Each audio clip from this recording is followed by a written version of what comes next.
Selamat pagi. Ini benar kelas A, fisiologi ya? Benar, dokter. Oh, Ya, saya mulai kuliahnya sama kali. Pelan-pelan. Jadi hari ini kuliah tentang ginjal. Jadi ginjal itu atau renal itu ada dua biasanya kiri dan kanan gitu di sekitar pinggang. Tapi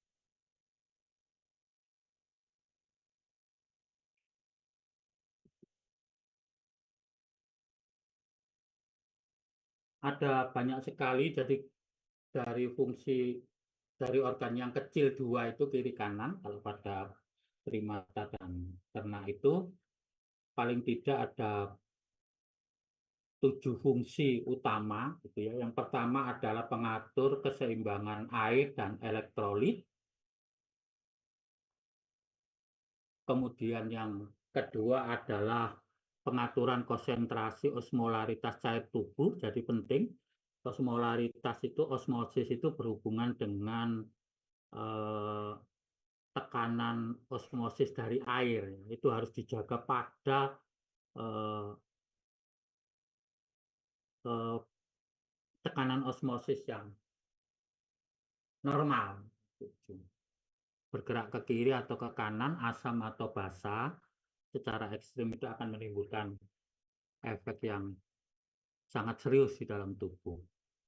Yang ketiga adalah mengatur keseimbangan pH.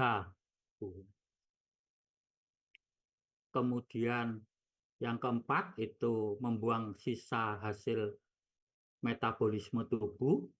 Yang kelima adalah ikut mengatur tekanan arteri. Jadi makanya kalau ada gangguan pada ginjal itu bisa mengganggu tekanan darah itu karena nanti Anda lihat di sana karena setelah ginjal itu aliran darahnya begitu deras karena darah dari jantung itu keluar ke aorta itu langsung ke arteria renalis jadi begitu deras sehingga ketika ada sumbatan atau gangguan sedikit saja pada ginjal itu akan mempengaruhi seluruh tekanan darah di dalam tubuh. Kemudian yang keenam itu sekresi hormon. Jadi nanti akan diterangkan oleh Prof. Anwar ini sekresi hormon ini. Jadi pada bagian korteks apa, bagian medula apa, bagian yang menempel pada permukaan itu ada kelenjar adrenalin namanya yang dulu ditemukan menghasilkan adrenalin. Yang selanjutnya adalah terjadi proses gluconeogenesis. Mungkin sudah diterangkan pada Prof. Anwar di metabolisme itu gluko itu glukosa, neo itu baru, genesis itu membentuk. Jadi glukosa itu bisa dibentuk dari bahan selain karbohidrat. Itu salah satunya di ginjal selain di hati.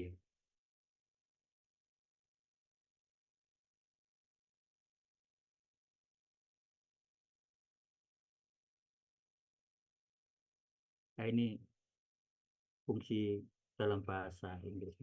Jadi secara anatomis kalau pada hewan jantan itu seperti ini bentuknya. Jadi ginjal itu kiri dan kanan, kemudian ureter, kandung kemih, kelenjar prostat di sana, uretra, baru penis. Gitu. Jadi makanya kalau ada gangguan pada eh, atau pembesaran pada kelenjar prostat itu bisa mengganggu aliran urin pada hewan.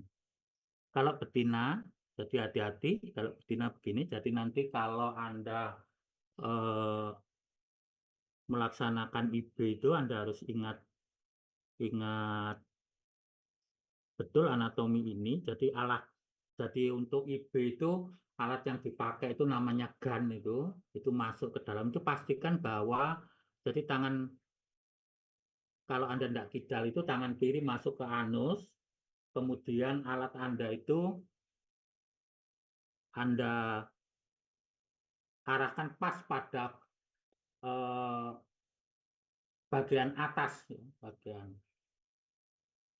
eh, superior daripada vagina itu atau vulva, nah itu tuntun dia sampai ke dalam ya, karena di bawahnya itu adalah kandung kemih. Kalau Anda tidak tuntun bisa saja dia kecantol di kandung kemih gitu.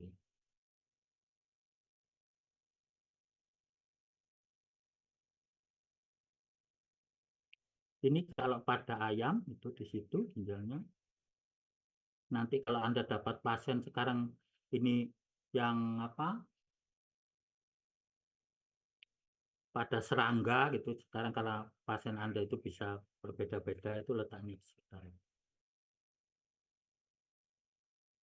Nah, kalau pada primata dan hewan besar bentuknya seperti itu, seperti kacang kiri dan kanan itu. Jadi seperti tadi saya bilang, jadi aliran darah pada ginjal itu begitu deras karena dia adalah cabang langsung dari aorta. Jadi hati-hati.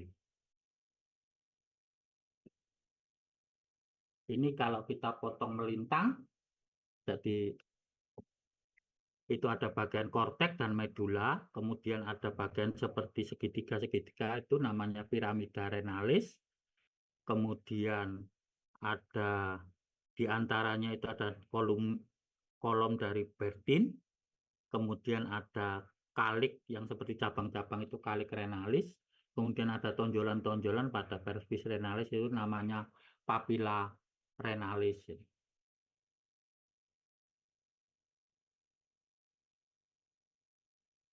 Nah, bagian fungsional terkecil daripada ginjal itu namanya nefron. Jadi itu ada dua bagian, ada yang terletak pada korteks dan pada medula. Yang pada korteks itu namanya apa? Kortikal nefron atau nefron bagian korteks itu yang terbanyak, dan kemudian sisanya itu pada medula karena bentuknya itu seperti anyaman, itu biasanya juxta medullary nefron gitu.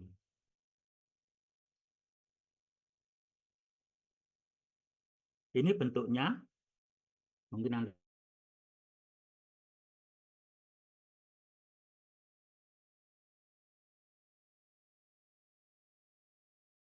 jadi ada glomerulus, glomus itu gumpalan pembuluh kapiler, kemudian ada kapsula Bowman, ada tubulus proximal atau tubulus contortus pertama atau proximalis, kemudian ada lengkung atau ansa Henle itu berbentuk ruku, kemudian tubulus distalis dan ductus colligantes, ductus pengumpul atau ductus pengumpul, kemudian pelvis renalis. Ini yang lebih besar lagi.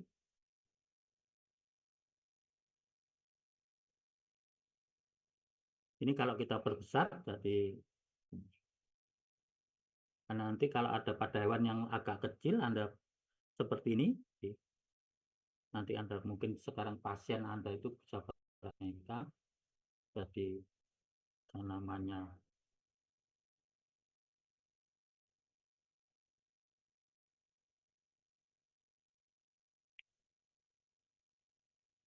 ya. Kemudian kalau pada insekta itu jadi ini, jadi ada seperti ini gambarannya. Nanti hati-hati, mungkin pasien Anda bisa yang aneh-aneh hari ini karena bisa. Nah, nanti di ginjal itu ada beberapa istilah, ada namanya filtrasi. Jadi mungkin kalau kuliah pertama dulu, kuliah transport membran itu diterangkan Dr. Ratna Damayanti, itu kalau ada, jadi filtrasi itu gampangannya kalau ada saringan gitu, yang ada pori-porinya, ada diameternya gitu, kalau ada bahan yang dilarutkan atau bahan pelarut yang masuk ke sana itu asal diameternya lebih kecil daripada saringan itu, dia bisa melewati itu dengan bantuan tekanan hidrostatik air, itu namanya proses filtrasi. Nah, bahan yang melewati saringan itu namanya filtrat. Kemudian kalau nanti masuk bahan itu yang sudah masuk ke dalam nefron tadi yang ada tubulus proximalis, ansa Henle, tubulus distalis, dan ductus colligantes. Tadi bahan-bahan yang masuk di sana masih diperlukan oleh tubuh, itu namanya reabsorpsi. Kemudian ada lagi nanti kalau ada bahan, kalau kan nefron itu di luarnya ada bagian ekstraseluler gitu ya, dari bagian yang lain. Kalau ada bagian dari luar nefron itu ada bahan yang masuk ke dalam nefron tadi itu namanya sekresi. Ini yang agak Anda harus bedakan dengan sekresi pada hormon ya. Kalau sekresi hormon itu ada kelenjar buntu, kuldesak, itu mengeluarkan bahan kimianya, itu juga sekresi. Tapi kalau di sini enggak. Di sini itu bahan dari luar nefron masuk ke dalam nefron itu namanya sekresi.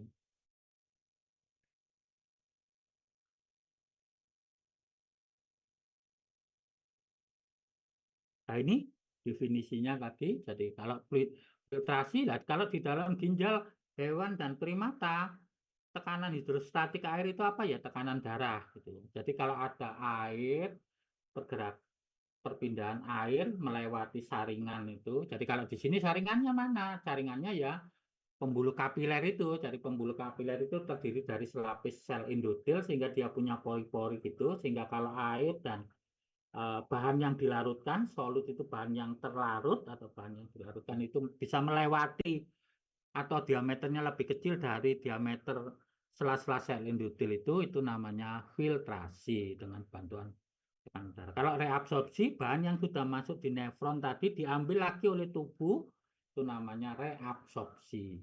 Kalau bahan dari tubuh masuk ke dalam nefron itu namanya sekresi. Jadi bedakan antara sekresi di ginjal dan sekresi nanti pada hormon ya. Jadi hati-hati. Nah ini gambarannya. Di filtrasi itu di sini gambarnya. Kemudian kalau bahan dari dalam keluar tubuh ini reabsorpsi. Kalau bahan dari dalam tubuh masuk ke nefron namanya sekresi.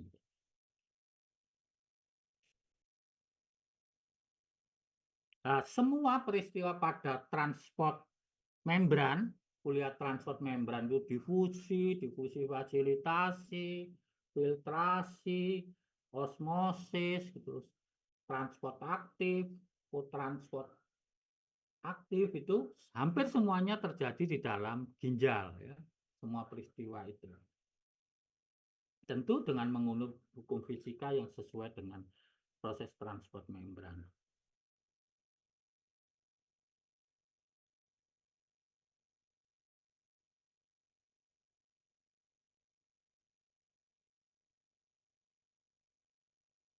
Nah, kalau kita hitung, jadi kira-kira kalau satu ginjal pada primata atau hewan ternak itu kita hitung itu terdiri dari sekitar 6 sampai 18 piramida renalis, tapi kalau kita hitung jumlahnya, jumlah nefronnya itu kira-kira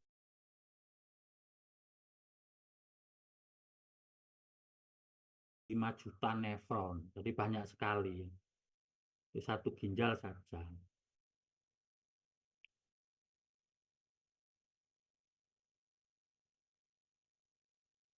Nah, kalau kita hitung gampang-gampangannya gitu, jadi kenapa bahan itu sebenarnya kalau kok apa bahan yang kita makan itu baik gitu, bisa melewati saringan filtrasi itu, maka bisa bersih darah kita. Karena kalau kita anggap per ginjal itu ada 1 juta nefron, itu kalau satu nefron itu kita ukur panjangnya gitu, itu sekitar 45 sampai 65 mm. Kalau anggaplah tengahnya aja, jadi 50 gitu, 50 mm. Jadi kalau satu ginjal itu ada sekitar 50 kilometer kalau kita panjangkan gitu, kita jentrek-jentrek gitu ya. Sehingga apapun bahan yang di sana itu sebenarnya ya nanti yang tidak berguna akan dibuang melalui urin, yang berguna akan diambil lagi oleh tubuh, sehingga darah kita itu mestinya bersih dalam 1 hari itu kita. Dalam 1 hari saja. Jadi kalau kita makan mulai pagi gini sampai nanti mau tidur itu kita berhenti makan, nah besok pagi kita ke kamar kecil itu mestinya selesai sudah bersih lagi darah kita. Kalau bahan yang kita makan itu apa bahan yang bagus gitu ya, bisa kita filtrasi atau bisa kita metabolisme lagi. Hari ini tapi enggak, kenapa kok banyak sekali penyakit ginjal itu karena banyak sekali bahan sintetis yang tidak bisa dimetabolisme oleh tubuh, atau kita makan di samping tidak bisa dimetabolisme kemudian diameternya jauh lebih besar dari sela-sela sel endotel kapiler glomerulus tadi ya, sehingga nyewantol lah, itu akan berputar-putar di dalam tubuh kita. Nah, repotnya yaitu tadi, kalau sekarang misalnya saya selalu mengingatkan pada apa adik-adik yang perempuan itu, yang calon ibu itu hati-hati nanti.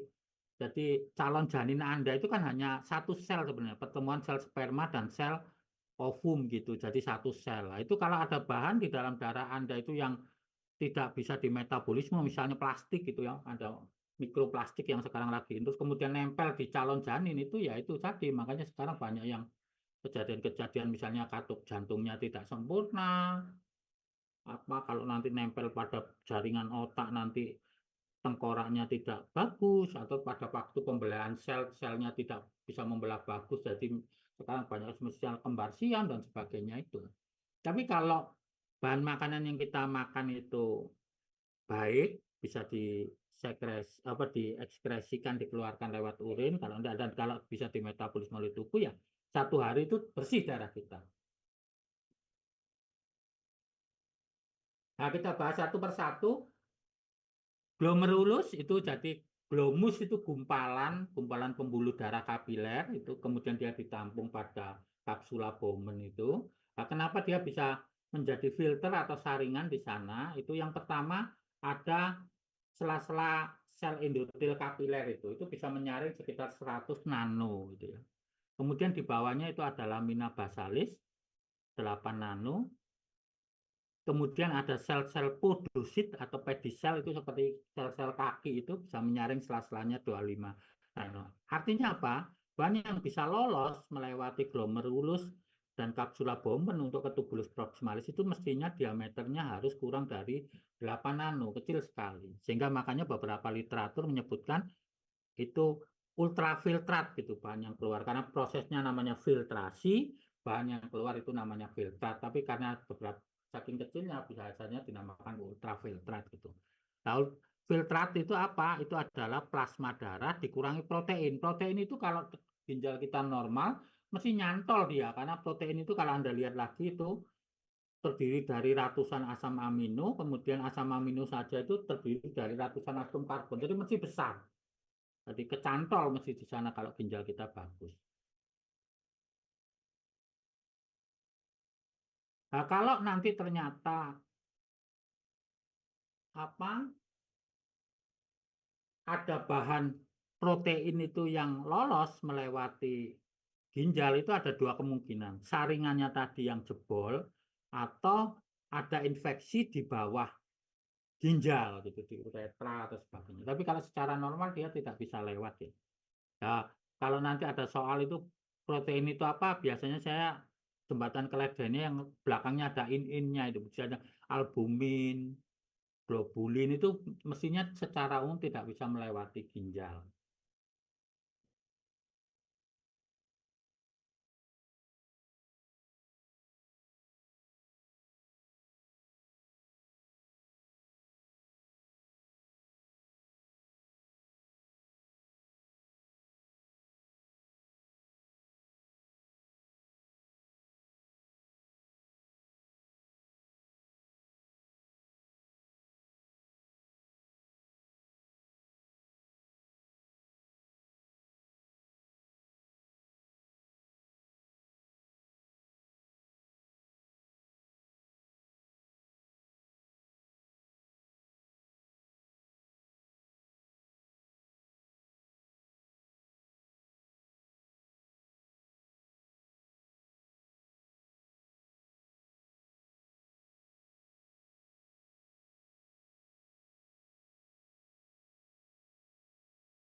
Mohon maaf. Jadi itu, ini kalau kita perbesar gambarnya,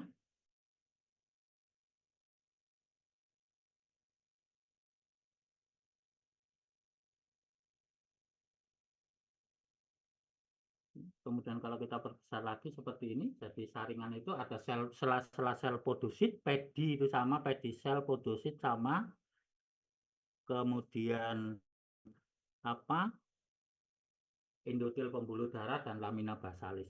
Jadi relatif yang bisa lolos itu kurang dari 8 nano, kecil sekali. Nano itu meter ke mili 1000, mili ke mikro 1000, mikro ke nano 1000. Jadi sejuta mili. Jadi 1 mili aja kecil dibagi 1 juta. Ini animasi yang lain.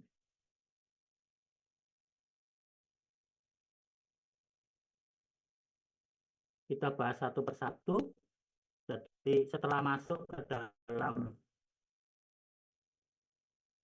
melewati glomerulus, masuk ke dalam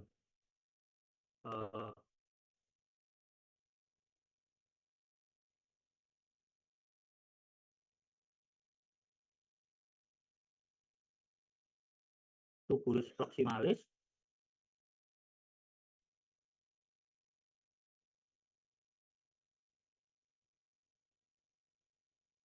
Jadi di tubulus proximalis ini, kalau nanti ada soal bagian dari nefron. Jadi nefron itu adalah kalau ada soal bagian fungsional terkecil dari ginjal itu apa, itu namanya nefron. Nah, kemudian kalau ada pertanyaan reabsorpsi pada nefron yang terbanyak terjadi di mana, di tubulus proximalis. Jadi 65%. Ya ampun, kalau ada misalnya Anda minum apa sirup 1 botol itu puasanya masih cukup, itu akan diambil lagi itu semua 65%. Nah, biasanya bahan yang sudah diambil lagi direabsorpsi oleh tubuh itu tidak akan kembali lagi nanti, kecuali nanti yang kalium di kalis itu. Maksudnya direabsorpsi itu tidak bisa sekresi, itu tidak bisa masuk lagi itu kecuali ion kalium. Jadi nanti itu.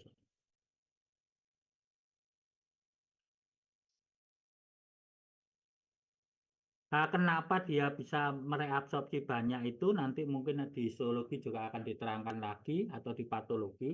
Itu karena susunan selnya itu ada tight junction. Tight junction itu hubungan antar sel yang mungkin sudah diterangkan di awal oleh kuliah Dr. Ratna Damayanti. Kemudian ada lateral intercellular space, ruang antar sel. Kemudian ada brush border. Brush border itu seperti sikat gigi gitu, sela-sela. Ini gambarnya, jadi semua peristiwa transport membran itu hampir terjadi di sini.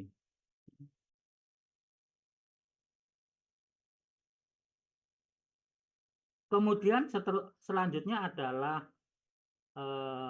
Ansa Handler. Jadi Ansa Handler itu bentuknya seperti pipa U. Jadi mungkin sudah saya terangkan juga di respirasi itu, kalau pipa U itu berlaku apa, mekanisme Hunter current flow, aliran Hunter current itu yang kenapa kalau Anda puasa itu asal pada tidak terlalu ekstrim itu masih bisa dikendalikan tekanan osmosisnya, karena kalau pada pipa U itu ini, jadi pada pipa U itu kalau ada sejajar tekanan osmosisnya mesti sama gitu. Nah, kemudian di sini itu pada pas ascendant, kalau as itu mesti naik, itu descendant yang D itu turun gitu ya. Kalau Anda itu ada sel Jungstra glomerular fase aferen itu mengsekresi hormon renin itu yang ikut mengatur tekanan darah, nanti mungkin diterangkan oleh Dr. Yanti mungkin di sel darah segitu. Nah, Ansa Handler ini yang berbentuk pipa U itu dibagi menjadi 2 bagian. Ada yang segmen tipis dan ada yang segmen tebal. Yang segmen tipis itu sifatnya sama dengan tubulus proximalis. Semua bahan bisa direabsorpsi. Sedangkan yang segmen tebal itu dia tidak permeabel terhadap air dan ureum. Jadi NH3 dan H2O itu tetap tinggal di sana. Tetapi terjadi reabsorpsi pengambilan besar-besaran natrium dan klor ya. Yaitu jadi ini jadi ada dua bagian, tidak sama sejajar Tuhan terlalu makanya tidak bisa selalu sama gitu. Jadi Anda lihat ada segmen tebal dan segmen tipis. Yang segmen tipis sifatnya sama dengan tubulus proximalis. Semua bahan bisa direabsorpsi, tetapi pada segmen tebal itu tidak permeabel, artinya air dan ureum itu tidak bisa direabsorpsi, tetapi terjadi reabsorpsi aktif natrium dan klor.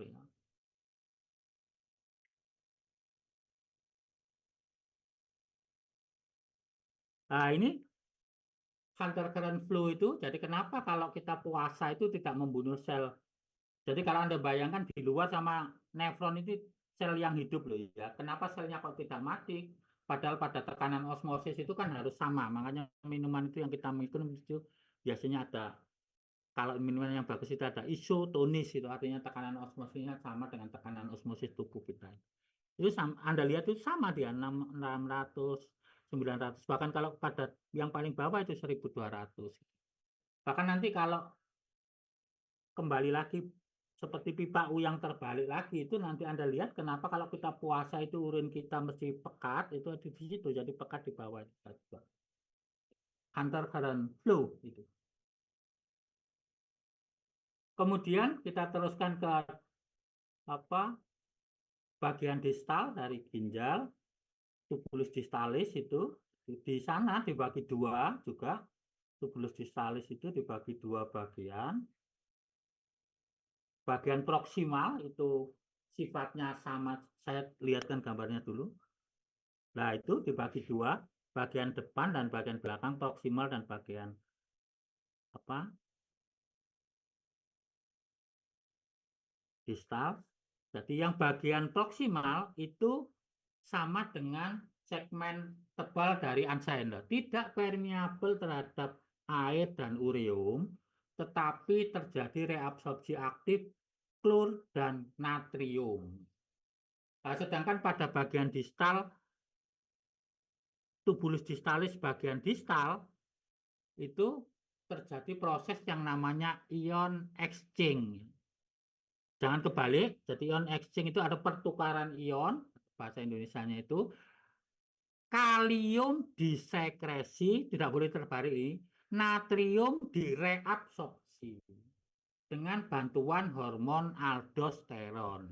Jadi nanti kalau ada soal, proses ion exchange atau pertukaran ion pada nefron itu terjadi di mana? Di tubulus distalis bagian distal. Itu kalau yang lengkap. Kalau tidak ada ya tubulus distalis gitu.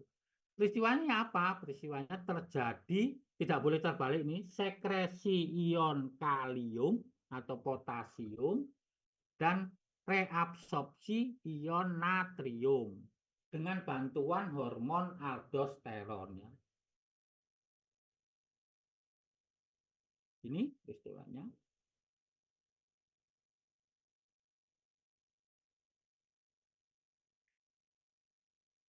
Kemudian ductus colligensus, jadi di ductus colligensus itu adalah proses atau tempat bekerjanya hormon antidiuretik hormon. Jadi mungkin nanti akan diterangkan oleh Prof. Anwar atau mungkin sudah.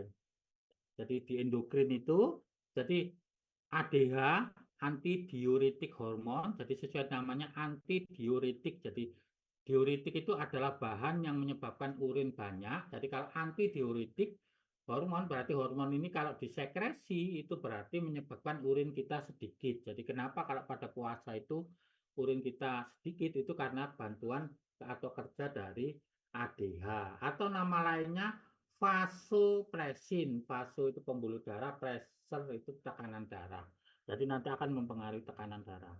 Hormon ini sebenarnya dihasilkan di otak oleh hipotalamus. Kemudian dia disimpan di hipofisis posterior. Nanti akan diterangkan. Itu adalah, tapi tempat kerjanya di nefron bagian ductus colligensus, ductus pengumpul. Artinya kalau hormon ini ada ADH, antidiuretik hormon itu, maka ductus colligensum itu menjadi bocor ya, sehingga air bisa direabsorpsi lagi oleh tubuh ya, sehingga nanti menyebabkan urin kita menjadi pekat.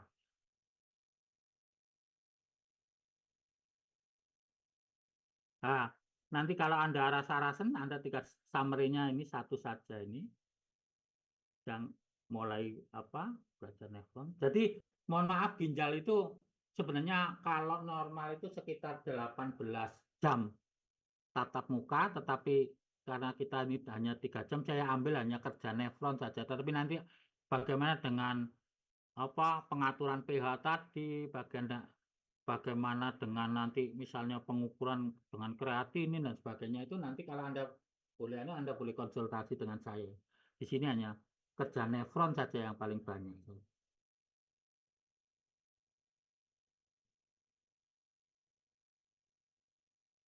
Pak, sistem sirkulasinya di ginjal itu kenapa tadi apa begitu deras itu karena jantung, aorta, kemudian langsung arteria renalis, kemudian arteria segmentalis, terus arteria interlobaris, kemudian arteria arcuata itu melengkung gitu, kemudian arteria interlobularis, kemudian masuk ini hati-hati, jadi habis arteria interlobularis itu ada arteriole aferen, jadi masuk itu aferen, kemudian masuk ke kapiler glomerulus, jadi kapiler, kemudian keluar lagi tetap arteriole eferen, masuk lagi kapiler lagi peritubular, baru venular. Jadi makanya di ginjal itu terjadi sistem portal itu sama dengan kalau di hati itu sistem portalnya itu vena, kalau di sini di arteri. Jadi sebenarnya karena urutannya biasa itu kan sistem sirkulasiku jantung, aorta, arteri, arteriol, kapiler, venule, vena, vena cava, jantung lagi. Tapi di sini dua kali itu. Arteriol aferen, kapiler, arteriol eferen, kapiler lagi baru venule.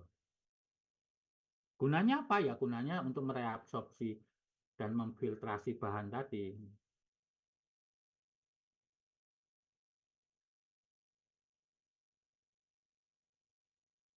Ini gambarnya, ini yang lain. Nah, kemudian nanti kalau di ginjal itu ada istilah fraksi renal atau fraksi ginjal itu apa? Itu adalah renal blood flow, aliran darah di ginjal dibagi dengan cardiac output, aliran darah atau darah yang dipompa oleh jantung dalam 1 menit. Renal blood flow itu aliran darah di ginjal dalam 1 menit. Itu hasilnya adalah 24%. Artinya apa? Dari keseluruhan, misalnya Anda punya sapi limusin yang 1 ton itu, yang ginjalnya hanya kira-kira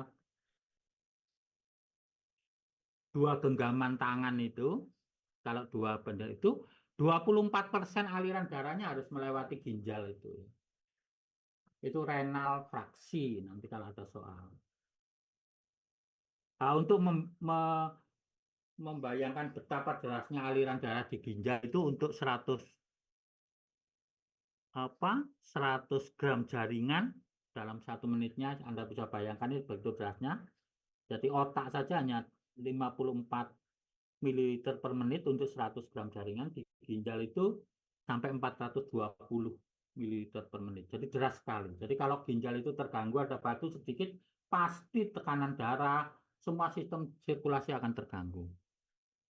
Nah, ini kecepatan alirannya di dalam nefron. Jadi yang tertinggi ya tentu di tubulus proximalis tadi, kecepatannya itu 125 ml per menit pada primata. Nah, reabsorpsinya yang paling banyak itu juga di tubulus proximalis 65%.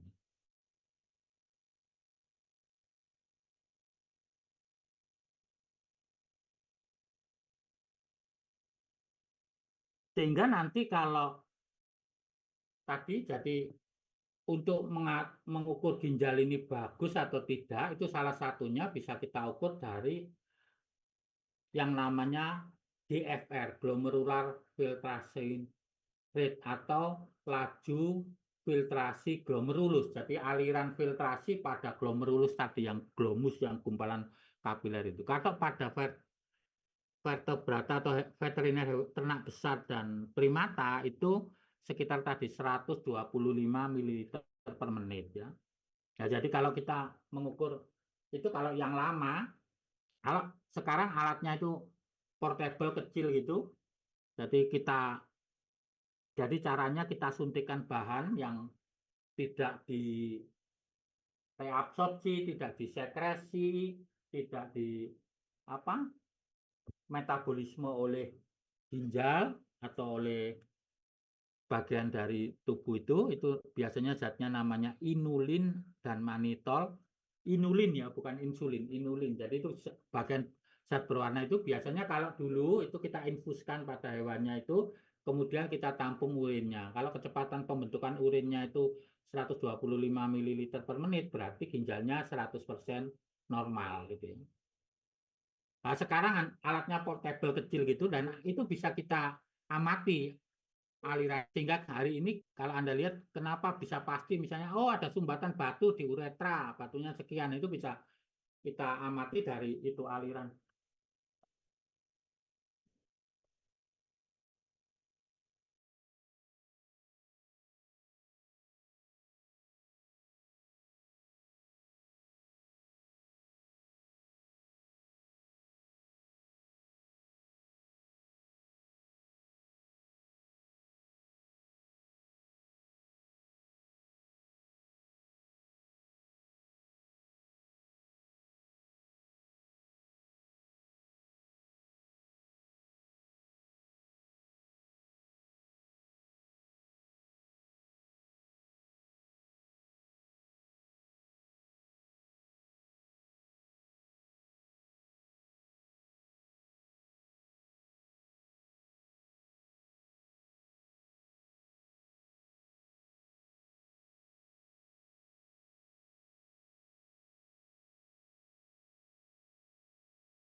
Nah, cara ngukur glomerular rate itu ya itu tadi. Jadi kita suntikkan, kalau alat sekarang sudah modern itu, kita suntikkan dia pada pembuluh darah itu, zat inulin atau manitol, karena dia berwarna, itu bisa kita amati pada monitor komputer gitu, sehingga kita tahu sekarang, oh batunya pada nefron, pada kapsula Bowman itu sekian senti, itu bisa diukur nanti itu ya. Jadi hari ini Anda, dan kebetulan hari ini karena makanan hewan itu, pet animal itu ternyata banyak yang sintetis, itu ternyata kejadian gangguan ginjal itu menjadi banyak. Jadi nanti kalau Anda dapatkan alatnya kecil gitu, portable, untuk ngukur itu. Tapi intinya ya itu ngukur itu. Jadi glomerular, laju filtrasi ginjal itu adalah jumlah filtrat. Jadi filtrat itu bahan yang bisa mengalami filtrasi pada glomerulus tadi per menit. Itu kalau pada hewan besar dan primata sekitar 125 ml per menit. Kalau yang lainnya nanti ada di literatur, ada di nanti Anda bisa lihat di Duke and Swenson itu Domestic Animal Physiology, ada bukunya. Itu caranya. Jadi kalau nanti dia berapa, kalau alat yang portable itu sekarang sudah bisa tentukan. Jadi kerusakan ginjalnya sekian persen, gitu. Gangguannya sekian persen. Ini reversible atau irreversible itu bisa. Jadi nanti ke depan mungkin Anda akan dapat pasien yang banyak seperti itu.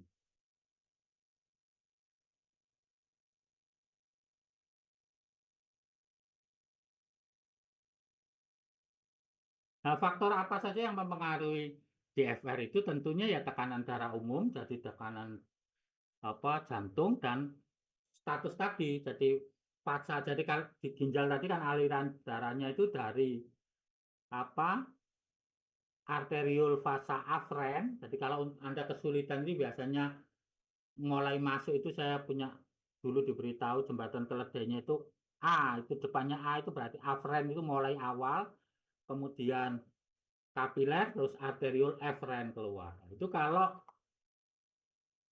yang maksudnya status afren dan efren itu apakah dia melebar atau menyempit gitu. Jadi kalau mungkin sekedar mengulangi seperti di respirasi sudah saya terangkan, mungkin itu kalau bentukan tabung atau pipa itu kalau menyempit itu konstriksi, kalau melebar dilatasi.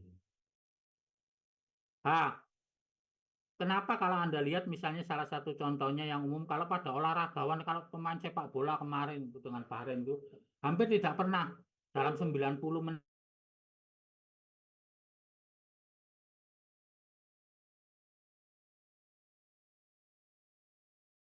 itu akan menyebabkan vasokonstriksi pada fasa afren. Sehingga kalau itu menyempit ya aliran ke glomerulus sedikit ya urinnya sedikit gitu ya. Lain dengan Anda sekarang misalnya kuliah ini bisa keluar masuk.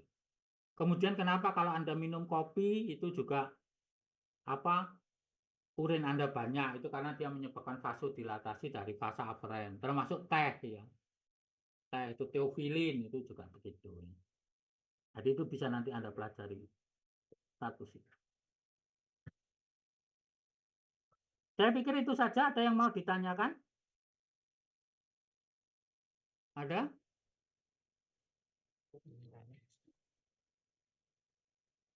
Tidak ada? Permisi, Kalau dokter, izin tidak tanya. ada, kuliahnya saya akhiri sampai di sini. Nanti absensinya saya absensikan saja.